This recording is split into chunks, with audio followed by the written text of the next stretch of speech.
In this video, let me show you how to open Roblox Studio for the first time. So if you yet not open up Roblox Studio on your desktop, let me show you exactly on how it is done. First of all, make sure you download Roblox Studio onto your device, whether you're using Windows or Mac, and make sure that you install it. Once the installation is complete, just open up and search for Roblox Studio and make sure you click on the open button. Now the next step is going to be to add in your credentials so you can log into your Roblox account. You can do this process using your username, your email address, as well as your phone number. But if you don't want that, you can also choose to log in using the one-time code or the quick sign in option. However you want, you can just click on login.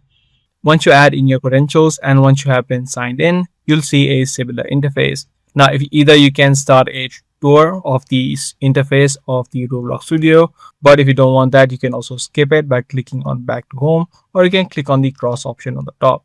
Now, because this is your first time using Roblox Studios, you need to first of all create a template or head over to the templates section by clicking on the templates option, and you can choose from all of these pre-made templates. So you can select one of your templates just like this, and your place inside of Roblox will be created. You can also create one from scratch if you do want to do that as well.